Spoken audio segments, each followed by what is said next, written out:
Do you remember Wayfair? A few years ago, this company was everywhere online. If you needed something for your home, you could find almost any piece of furniture you could imagine on Wayfair, and usually at a very good price. But here's the strange part. Wayfair didn't make the furniture it sold. It didn't keep stock in its own warehouses. It didn't even have retail stores. Even so, investors loved the story. In 2020, Wayfair's share price went almost straight up, climbing to over $300 a share. Then it all fell apart. The stock dropped by around 90%. Customers who once loved the site started turning against it. So what happened? How did one of the biggest online furniture stores seem to collapse almost overnight? What really went wrong at Wayfair? And there's a deeper question as well. What is this company really? It looks like a furniture retailer, but it doesn't work like one. The easiest way to think about it is this. Wayfair is basically Wish.com, but for furniture. Instead of buying stock, storing products, or dealing with the messy logistics of actually owning anything, Wayfair went completely asset-light. It built a platform with around 18 million products and almost zero inventory of its own. How does that work in practice? It was simple. Wayfair connected customers directly to manufacturers, took a cut from every order, and let someone else handle quality control and customer service. In other words, it was a middleman. On paper, it looked like the perfect model. You get the sales and the fees, but you don't carry the burden of logistics, supply chain, shipping, or manufacturing. The growth numbers were huge. Revenue jumped from about $1 billion to $14 billion in under a decade. Active customers climbed from 11 million to 24 million. Wayfair was adding thousands of new items every day, signing up manufacturers from all over the world, and its slogan, "A zillion things home," didn't feel like an exaggeration. With most retailers, you had to shop around for something as basic as a dark wood coffee table. That's partly because those shops had to deal with real stock in showrooms, warehouses, or on backorder. Wayfair broke that logic. It offered almost any home item from almost anywhere, everyday essentials, niche pieces, everything in one place. You weren't browsing one retailer's range, you were effectively browsing the catalogs of the manufacturers themselves, around 11,000 of them, and most of it was extremely cheap. Because Wayfair worked with so many suppliers and didn't pay for warehouses or physical stores, it could undercut a lot of traditional competitors. On paper, margins looked fantastic. They weren't actually buying the goods, they were just facilitating transactions and taking a percentage. But all of this came with a major downside, one that customers would only discover when their orders finally arrived. When the pandemic hit and people were stuck at home, Wayfair's model looked even better. Traditional furniture stores were closed, showrooms were empty. But people still wanted to do something with the homes they were now living in 24/7. Redecorating suddenly felt very appealing. So customers turned to Wayfair. Revenue began to surge.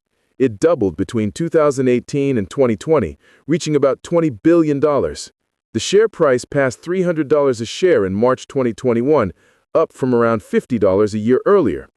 That is roughly 490% growth. At its peak, Wayfair was worth about $35 billion. On the surface, everything looked perfect. The company seemed to have won. They had scale, brand awareness, and huge sales numbers. From the outside, it looked like they had made it. But behind the hype, the cracks were already spreading. The quality problems that had been building in the background were now multiplying. To get as many products as possible, as fast as possible, Wayfair had abandoned even basic quality standards. There were no routine inspections, no factory audits, no serious vetting process for suppliers. Manufacturers could choose to do these things if they wanted, but nothing was required or enforced. That is where the real trouble started. Wayfair handled fulfillment, but there were no proper checks, no consistent inspections, nothing. And you can probably see where this is going. When customers actually started receiving their orders, they noticed something was badly wrong. Many items looked nothing like the listing, arrived with missing pieces, or fell apart after a few months. One buyer described ordering a sofa, receiving only part of it, and then waiting week after week for the rest with no result. In tore here and tore the two cushions apart. Another said their dresser was effectively made of cardboard. The drawers didn't fit, and it splintered and collapsed. In some cases, that was still better than what others got. Nothing at all. A customer who ordered a bathroom vanity waited over a month only for the wrong countertop to arrive. Wayfair couldn't just replace the top, so they had to send a full new unit. The buyer was told the replacement would be fast-tracked. 3 weeks later, they were still waiting. Others saw their delivery canceled multiple times with no explanation. The phone number given led only to a voicemail box. No human, no clear way to get a refund. As people put it, if you get what you paid for, you got lucky. Then came returns. Return shipping costs were deducted from refunds, even when items were defective or misrepresented. Someone receiving a shattered mirror or the wrong colored towels could be told they had to pay $50 to $100 or more just to send it back. To do that, they often had to dismantle the furniture they had just spent time building. Sometimes Wayfair would not deal with the problem directly at all, instead pushing the customer towards the manufacturer. People compare dealing with Wayfair support to negotiating with loan sharks who disappear the moment they get your money. One summed it up by saying Wayfair had become the Temu of home goods. Wrong size, defective product, and still expected to pay return shipping. Wayfair could see the bad reviews piling up. Yet the review system itself had been set up in a way that often misled buyers rather than warned them. Why would a company design things this way when it seemed so obviously harmful in the long run? Because Wayfair was focused on one thing: short-term growth. Fixing customer service, enforcing quality control, tightening returns, and inspecting products takes time and slows expansion. It is much easier to grow quickly and try to bring in new customers faster than you lose existing ones. At least, that is what Wayfair appears to have believed. But this strategy had a price.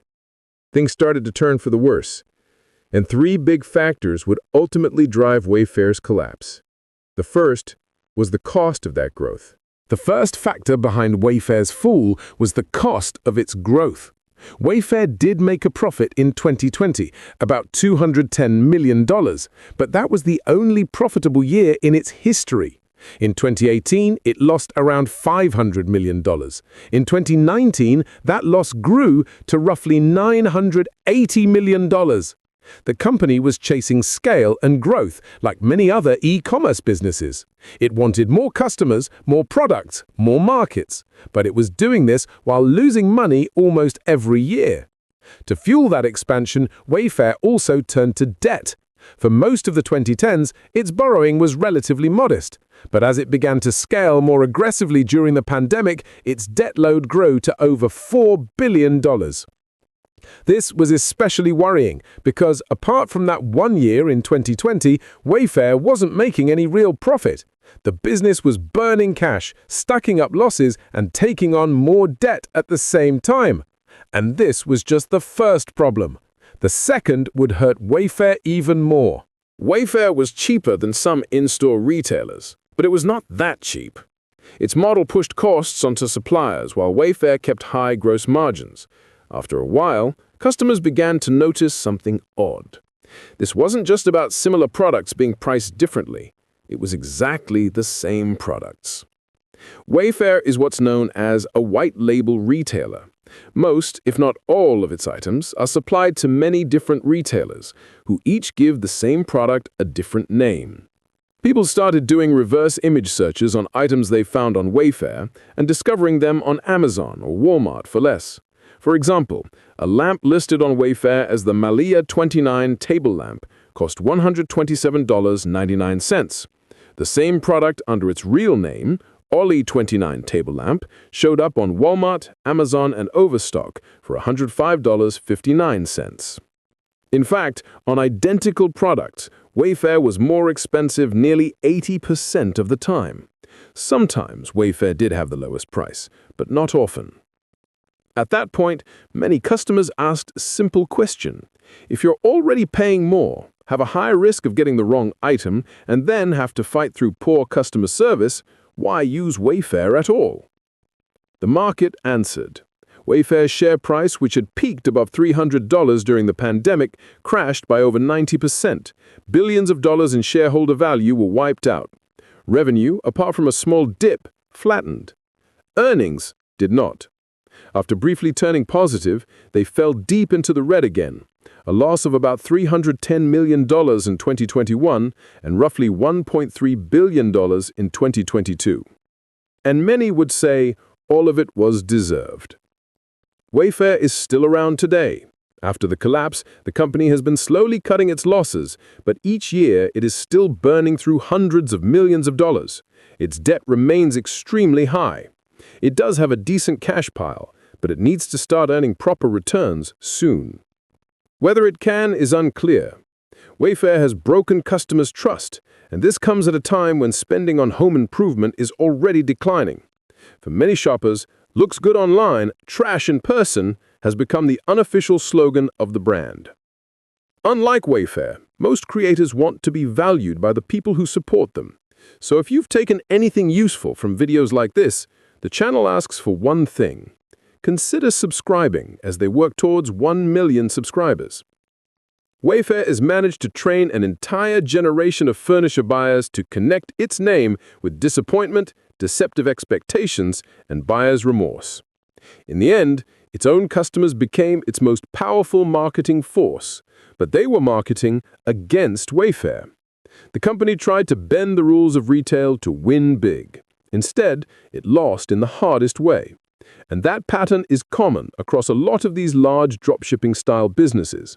Glorified middlemen who scale as fast as possible, promise great value at low prices, but never keep up with quality. In that context, paying a bit more for good furniture suddenly looks not so bad. Wish.com is an even harsher example. Despite receiving 2 separate $10 billion buyout offers, it ultimately ended up shutting down. To understand how that happened, the next video breaks down the rise and fall of Wish.com in detail.